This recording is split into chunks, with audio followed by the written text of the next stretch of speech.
कभी कभी प्रभु मोरद ध्वज की चर्चा करने लगते थे अर्जुन से। तो अर्जुन ने कहा, प्रभु इतना आपको मोरद ध्वज से क्यों प्यार है कि आप एकांत में उनकी चर्चा करने लगते हैं? मैं भी तो आपका दास हूं, कभी मेरी।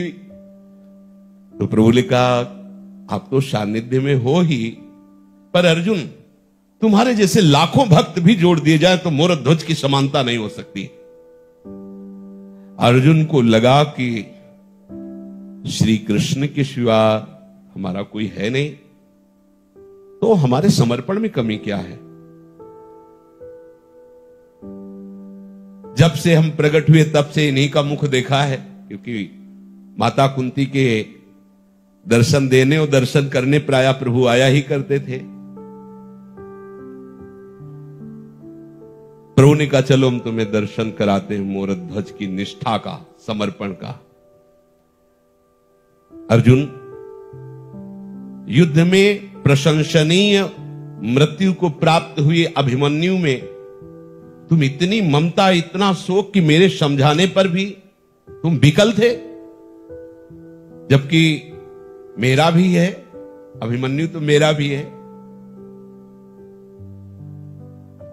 चलो हम तुम्हें दिखाते हैं भक्त की कैसी निष्ठा होती है। माया से एक सिंह की रचना की और साधु वेश में, कहीं कहीं है कि अर्जुन को ही ऐसा, जो वहां पहुंचे भगवान रूप में नहीं, अतिथि रूप में साधु वेश में सिंह लिए निकले, मोरद ध्वज प्रणाम किया। तो उन्होंने कहा, ये हमारा मित्र सिंह है, बहुत शांत है, कभी शिकार नहीं करता, आज बहुत भूखा है। मेरी इच्छा हुई कि आज तुम इसका उदर पोषण करो। उनका, भगवान आदेश करो, क्या रसोई बने? होगा रसोई तो कहीं सिंह पाता है क्या? वो तो मांस पाता है।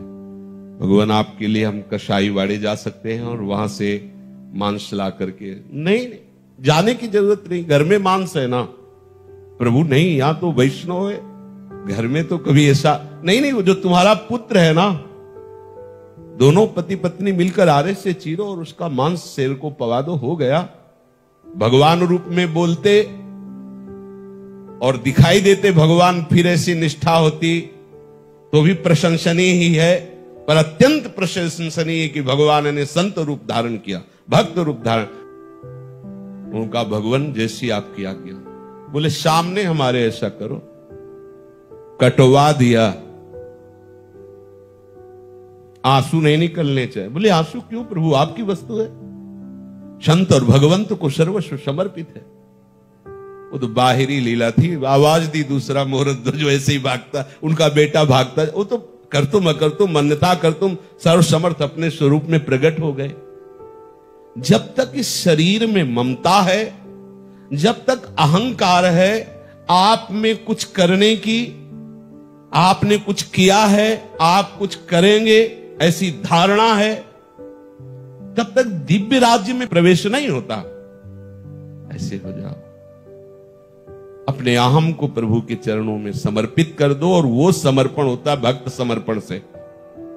भक्त के प्रति, गुरुदेव के प्रति, संतों के प्रति हमें ऐसी बुद्धि रखनी कि जहां मुझे जाना है वहां ये पहुंचाने वाले प्रभु के द्वारा भेजे गए हैं। प्रभु ने यदि उचित नहीं समझा होता तो आपका मिलान क्यों करवाते? वो अज्ञानी है क्या कि आपको धोखे में डाल देते? उन्होंने चयन किया है कि आपका कल्याण, आपका मंगल इनके आदेश, उपदेश, इनके वचनों से, इनके द्वारा बताई हुई चेष्टाओं से होगा। बस मन वचन कर्म से हमें वैसे ही चलना है। डांटें, फटकारें, दुलार करें, मान करें, अपमान करें, अब मेरा कुछ अस्तित्व ही नहीं है, तभी इस मार्ग में सफलता पूर्वक आप आगे बढ़ते जाएंगे।